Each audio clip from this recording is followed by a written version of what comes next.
Okay, it's time for a November update of my dual Opteron box. I have now had this for a year and 3 months. If you count that I bought the motherboard back in the beginning of August, yeah, that's about right. So, still same heatsink, still same amount of RAM, still crappy graphics card.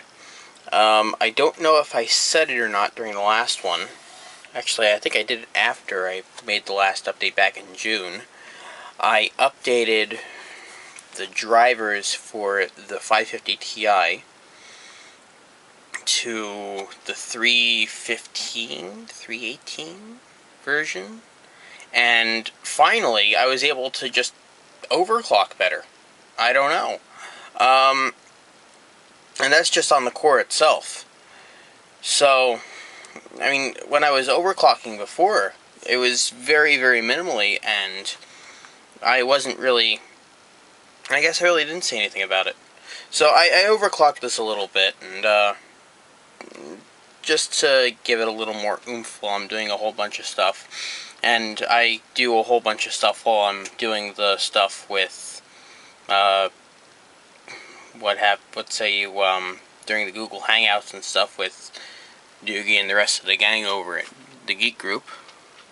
So, one of the things that I've really done to alleviate some of the pain that I'm having, because this is an all aluminum heatsink, I want to get an Evercool aftermarket heatsink for it, but the problem with that is that it's going to take up all the other two slots if I do that, and I need to be able to get to the PCI Express slot that's right here. If I can zoom in there for you. It's right there. And I want to get to it so I can hook up another graphics card. This is going to be the maiden voyage. I'm going to be hooking up my 8800 GTS in here today as well.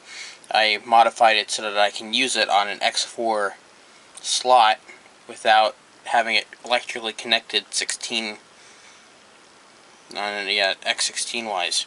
I'm going to do a little experiment and see if I can do that. If I can, the 8800 GTS is going to become a dedicated card for something along the lines of, well, I'm going to be having it mining Litecoins the entire time.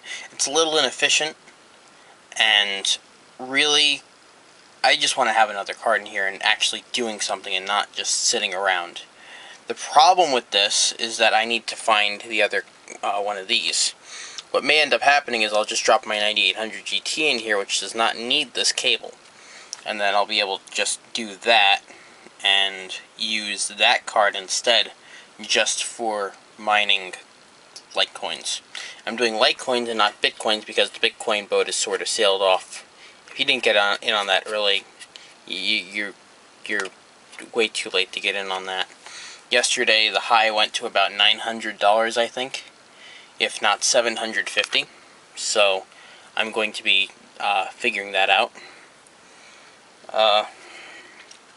Power supply is still the same. I'm just dusting it out right now because it's been sitting down here in the basement on, and I'm not used to cleaning down here. So this with this, so this is the maiden voyage for that too. I'm going to be doing maiden cleaning out of crud and not crud, but dust and dust bunnies and stuff like that. There's a little LED strip in here. I think I showed that in the last video. I'm not exactly sure, but I put this in because I found this. I was going to hook it up so that I had a non-blinding work light for when I was doing stuff, but I could, but that doesn't seem to be the way that everything is going to be going now. I may need to replace this fan right here. It's starting to drive me a little nuts. Do I have a flashlight around here? I know I have a flashlight around here someplace, but I either dropped it or lost it. Yeah, I had a flashlight around here. Where did my trusty little flashlight go? This is stupid. I shouldn't be doing this without a flashlight. forget it. At this point, if it's not here. No, I don't see it. So, screw it. There is a fan that is right here. You can't see it very well, but it's a little tiny 40mm fan. It'll focus. You might be able to just make it out when the video gets done encoding. It's right here. And I need to replace it because it has a shock bearing. And that's what's keeping the N-Force chipset cool, because it has a stock heatsink on it, because I'm not able to find a normal heatsink that will fit it, that doesn't get in the way of cards that are installed on top of it. It's a very low profile heatsink for what it is. So that fan is what's keeping that cool, so that the N-Force chipset between the graphics card and the rest of the crap and the board and all this stuff down here, that chipset also takes care of the gigabit Ethernet port in the back that belongs to it. It's one of those two right there. I think it's the bottom one is the NVIDIA one, and this one's the Broadcom chipset, which should be right underneath the graphics card, and it has a RAM sync on it to keep it cool, because I'm good like that. So, yeah. Now what the plan is I have the sound card out. Here's my sound card. Good old trusty Audigy 2ZS. I shouldn't have zoomed, I'm sorry. I'm so sorry that I zoomed. The Audigy 2ZS that I've had for years. I actually picked this up out of the trash. It was in a computer that was sitting out there for trash and an Athlon XP in it. And this card is, give or take, depending on if I read it right, the serial number on it states that it is about 10 years old. This is good, and this is bad. Not maybe 10, maybe like 9 or 8, probably. I probably read it wrong someplace around there. And it's pretty nice. The one thing you have to do if you have an Audigy 2 or Audigy 4, which is pretty much just relabeled Audigy 2, is you want to place RAM syncs or some sort of a heatsink on the main chip. They do get hot, especially if you're doing EAX and CMSS stuff. That puts toll on that little chipset there. You keep that little guy cool, and this card will last you well into, well, probably the third decade of this century. Shit. Yeah, I guess so. 1, 2, 3. It'll last you well into the 2020s, given driver support is there for it, which probably won't be after, well, Windows 8. I think is the last one to support it. And the main reason I still have this card and I didn't go for a newer card is because of that little guy right there. That FireWire port right the fuck there. That is my friend. Because I use that for both my iPod 3rd gens, which are both 10 gigs. I was looking at a 40 gig that... Here's the thing with iPod 3rd gens. If you plug it into a USB cable, it will only be able to sync. You need to have an actual FireWire USB cable, Y cable, in order to charge and sync at the same time, unless you want to use the FireWire port on the computer itself to do that. You can do that if you have that. Otherwise, you have to use the FireWire port to charge. So you have to have that in like a FireWire USB, FireWire AC adapter or something like that. That has to be available to make that charge. The last iPod that supported FireWire charging, I think, was the iPod Nano 3rd Gen. And I have that. I'm not going to go into it, but I have that.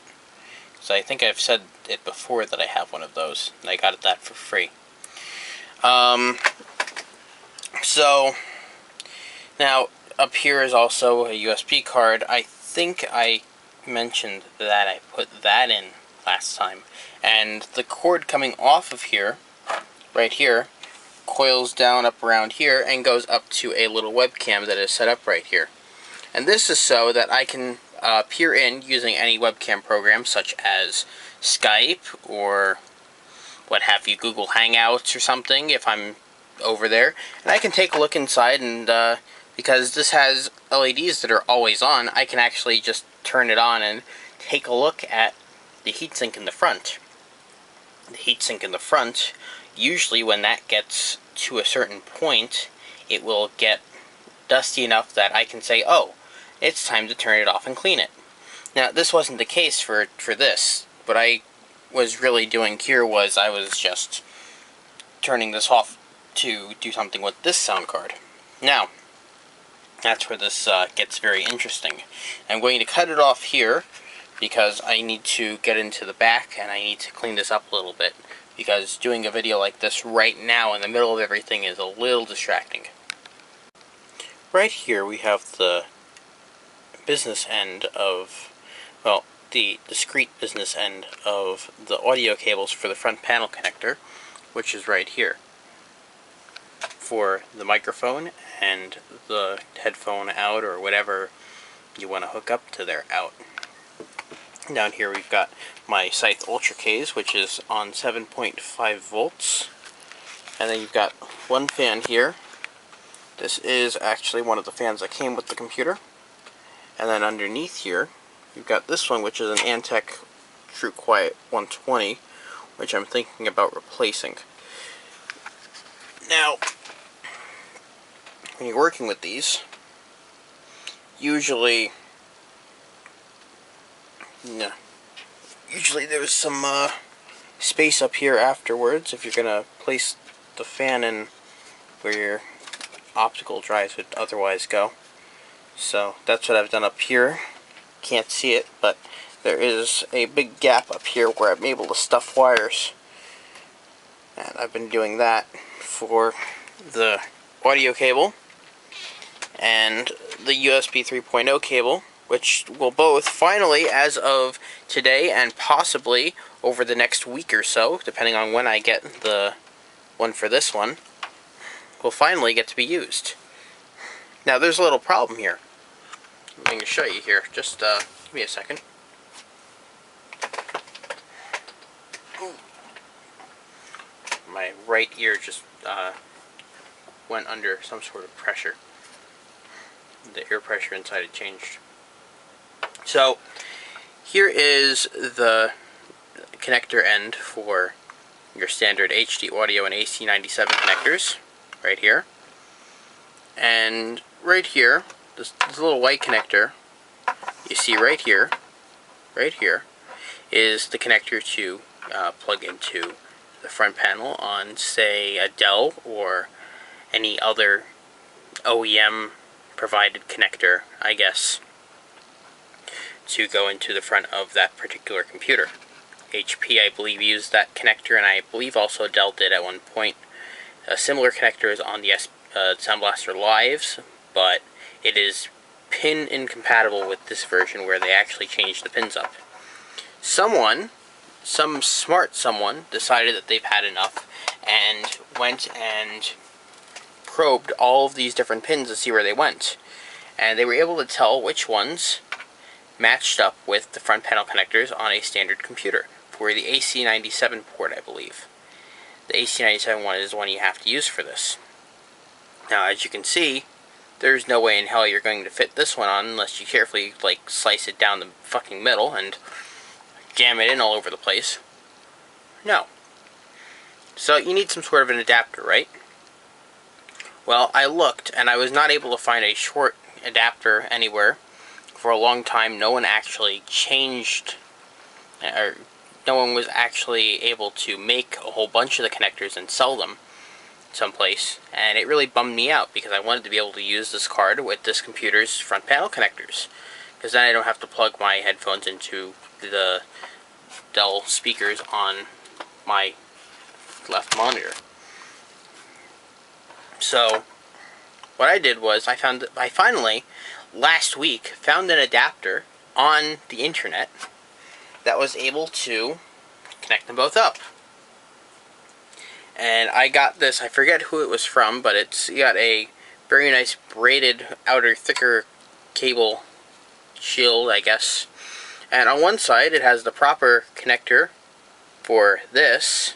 On the other side it has the proper plug, and really it's just an extension thing plugged into a normal audio thing, and that's unlabeled, and that plugs into your AC97 connector. So plug that in there, and on this side, tips down, and that fits right in. And now I can pretty much hook this up to the front panel on my computer, which it is currently now. This is the first time I've had this hooked up like this right now. As of right now, this is finally hooked up to my front panel connectors, and I can actually use them. This is beyond amazing for me, and I get excited pretty easily for stuff like this, so yeah. So I'm going to attempt to now put this back all together and route cables and all that nice stuff. Probably gonna have to go and make a trip someplace soon. It's already 8:17. I'm expecting a call where I have to go pick someone up and bring them back someplace. So we'll see where that goes. So I'm going to cut it off here, and we are going to, at least I'm going to continue with what I'm doing here. Now, something else, well, I'm going to cut it off in just a second. I'm going to keep the Scythe Ultra Ks there, but I want to experiment with putting a different fan where this Antec one is, because it doesn't push a whole lot of air compared to this guy. Now, leave that right there. I have another fan over here. It is an ATA DC brushless, DC brushless fan, it says on it. And it is an AD1212UB-A73GL. It's 12 volt, half an amp, and it is PWM, which means that I have to hook this up to a PWM pretty much compatible thing in order for it to go down to the speed that I want it to go to. So that pretty much means that I have to, yes, I have to replace this fan for one, but I want to see if I can get it in here. Whoa, where are you going? See if I can get that in there without hurting anything. Hook it in, and see what happens. And that should alleviate also some of my concerns with the air pressure here, because on top, I've got higher air pressure than I do down here at the bottom, where I have 1, 2, 3 hard drives down here, and the top one is getting like no air movement. So I'm hoping this also alleviates some of those concerns for myself and makes it easier for me in the future to get some air movement down there, I guess. I don't even know what I'm saying. I've got to get this done. Replaced the fan. Everything's looking good. Also replaced that fan with a much bigger fan. 40mm by 40mm by 25mm little 2-wire fan plugging into what was the last fan header. That's the fan header I'm going to be using for that fan. Before, the other one was actually plugged into the other two 12-volt rails, the 12-volt and the ground rail for the PWM down here. So the way everything's set up now, that's working off of that. This is working off of, I believe, the case cover side PWM, so we'll see what happens with that. When I plug those all in, we'll see if that still works properly. I also noticed the fan back here is starting to have issues as far as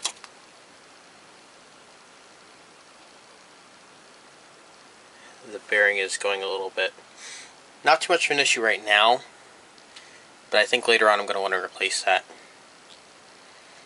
Not sure if I'm going to keep these guys up here. I probably am. It'd be nice if I could plug in a fan over on this end as well and use this for that particular fan. You can plug a PWM splitter and use it on one of these. That would be ideal, I think. But it's not happening right now. I've already got these other two here. They're right here. those are going to go for the case cover fans that are right here and right here. So those go to that. I'm also having second thoughts on the LED strip. I'm not sure if I'm going to keep that plugged in. I'm going to dabble with plugging it into one of these modular guys over here, and that way it stays on, but I don't know if I want to have those on 24/7 or not. We'll see what happens. No, more as it happens. Finally reworked all the cables now. It's still a fucking mess, but hey, it works. Yeah, for the most part.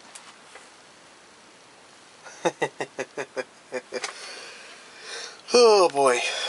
This right here provides power to the 4-pin connector right here. That plugs in.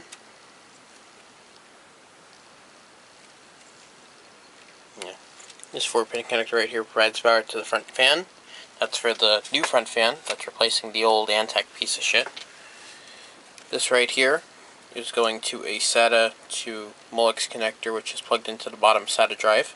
That's the drive that I have all of my Steam games on. 1, 2, 3 are using this particular SATA cable to get power. And up here we have 1, 2 Molex adapters. And then we've got a whole bunch of other Molex adapters all over the place, because that was easier than splicing shit around. So, where is the power coming for this one? I actually forget. It comes in, it's right here. Connect to PSU. So it goes through here, it goes through this pass-through. This pass-through goes to this fan, which goes up to the top, and then to a second one, which goes up to that one. So these two fans up here are powered by this, and then the other two are powered through the same Molex cable there. I believe that's on the Molex. The way I did this was, yeah, both of the Molex plugs are plugged in, and the third one is just SATA. Yeah. I also noticed something up here with the power supply that I didn't notice before. This plug right here is loose, and it's all mangled. I forget doing this, but I remembered fixing it by just shoving it the frig in there this entire time, yada yada yada. So what I do is I pulled on this cable a little bit to get rid of some of the, pull off on some of the slack, and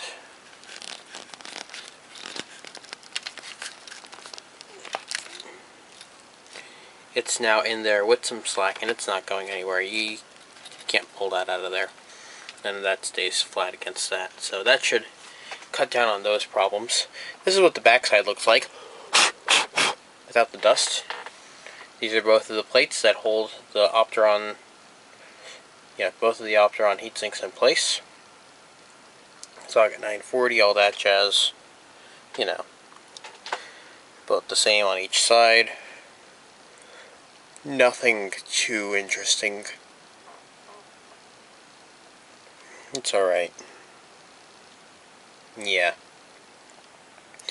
Nothing all that interesting, really, to be completely honest. Okay.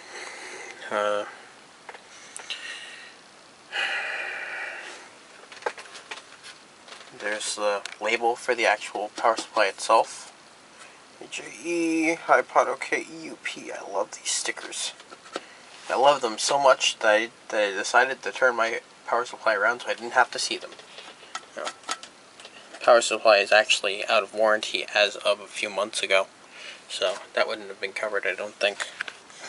Power supply's been really good to me. If you need a power supply and need it to be 600 or 700 watts, take a look at these. I think they're really rebranded Deltas, but hey, they work. Get on the back here, see the covered over, plated over VGA port. I've actually got to tighten these screws. They're finger tight still. Yeah, they're finger tight still. The serial port, which I need to re-enable. because I now have a use for it. Both the Ethernet ports, 4 USB ports. Never have enough USB ports on this. 4 is not enough for me. That's why I have the adapter down here. Sound card's back installed. Graphic card, didn't even touch that, moving it. So now I have the cable coming down around here. Comes into the back here. I'm not even going to bother slicing this off yet. There's no real reason to. I'm going to, however... There. I'm just being lazy right now. I'm not going to bother slicing that. You can't see it during pictures, too. Then I got to find some way to push those all back in and get them all nice and neat again. It's usually pretty much of a burden to get the case cover back on here because you have to actually squish the case in the middle and on the side so that it makes contact with the slots. And it gets to be a little bit of an issue if you're not careful, so I gotta make sure I do that right. It's not that big of a deal, I just don't want anything to come unplugged or make contact with metal or something. I also have the USB 3 connector down here ready to go. Working on if I want to... excuse me. Working on if I want to keep it back here and have it go under and do it under there. Or if I want to move it someplace up in here and have it drop down and then back up and around. The USB port is down by the fan connectors, so I'm not sure exactly what I want to do with that. All I know is that it's got to be done. I think that's about it. This is almost ready to go back together now.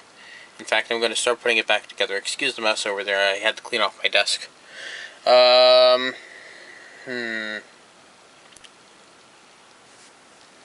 Yeah, I think that's about it.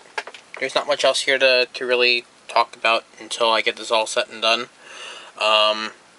So, we're going to make quite a little video about this later on. Or I'm going to. It's going to be rendered on this too. Really, I need to get a new board.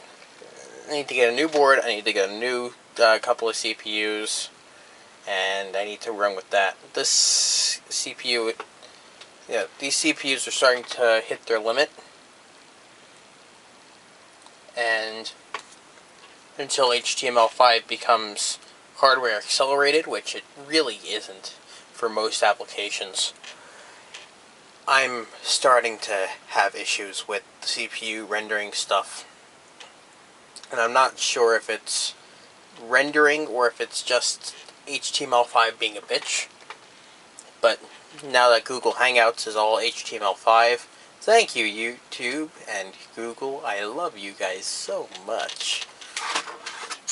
It's just really become an issue. Oh, mouse fell. Oh well.